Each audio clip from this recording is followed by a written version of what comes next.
ಎಲ್ರಿಗೂ ನಮಸ್ಕಾರ. ನಾನಿವತ್ತು ಮಟನ್ ಲಿವರ್ ಮತ್ತು ಅವರೆಕಾಳು ಹಾಕಿಬಿಟ್ಟು ಟೇಸ್ಟಿಯಾಗಿ ಪಲ್ಯ ಹೇಗೆ ಮಾಡ್ಕೊಳ್ಳೋದು ಅಂತ ತೋರಿಸ್ತಾ ಇದ್ದೀನಿ. ಮೊದಲಿಗೆ ಒಂದು ಪಾತ್ರೆಗೆ 2 ಚಮಚ ಎಣ್ಣೆ ಹಾಕ್ಕೊಳ್ತಾ ಇದ್ದೀನಿ.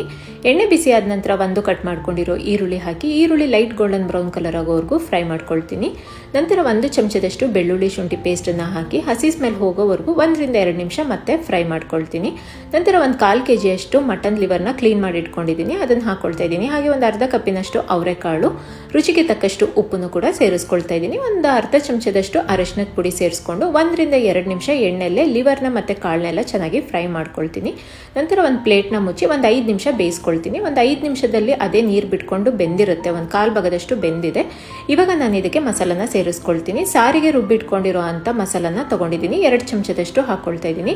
ಹಾಗೆ ಒಂದು ಅರ್ಧ ಚಮಚ ಖಾರದ ಪುಡಿನ ಹಾಕ್ಕೊಂಡು ಒಂದ್ಸರಿ ಎಲ್ಲದನ್ನು ಮಿಕ್ಸ್ ಮಾಡ್ಕೊಳ್ತಾ ಇದ್ದೀನಿ. ಇವಾಗ ಇದಕ್ಕೆ ಒಂದು ಅರ್ಧ ಲೋಟದಷ್ಟು ನೀರನ್ನು ಸೇರಿಸ್ಕೊಳ್ತೀನಿ. ನಾನಿಲ್ಲಿ ಲಿವರ್ ಬೇಯಲಿಕ್ಕೆ ಎಷ್ಟು ಬೇಕೋ ನೀರು ಅಷ್ಟನ್ನು ಮಾತ್ರ ಹಾಕ್ಕೊಳ್ತಾ ಇದ್ದೀನಿ. ನಾನಿಲ್ಲಿ ಡ್ರೈಯೇ ಮಾಡ್ಕೊಳ್ಳೋದ್ರಿಂದ ಒಂದು ಅರ್ಧ ಲೋಟ ಹಾಕ್ಕೊಂಡು ಒಂದ್ಸರಿ ಎಲ್ಲ ಮಿಕ್ಸ್ ಮಾಡಿ ಒಂದು ಪ್ಲೇಟ್ನ ಮುಚ್ಚಿ ಒಂದು 10 ನಿಮಿಷ ಬೇಯಿಸ್ಕೊಳ್ತೀನಿ. ಪಾತ್ರೆಯಲ್ಲೇ ಒಂದು 10 ನಿಮಿಷದಲ್ಲಿ ಬೆಂದೋಗ್ಬಿಡತ್ತೆ. ಈಗ ಒಂದು 10 ನಿಮಿಷ ಆದ ನಂತರ ತೋರಿಸ್ತಾ ಇದ್ದೀನಿ. ಲಿವರು ಮತ್ತು ಕಾಳೆಲ್ಲ ಚೆನ್ನಾಗಿ ಕುಕ್ ಆಗಿದೆ. ಇವಾಗ 2 ಚಮಚದಷ್ಟು ತೆಂಗಿನ ತುರಿನ ಸೇರಿಸ್ಕೊಳ್ತಾ ಇದ್ದೀನಿ.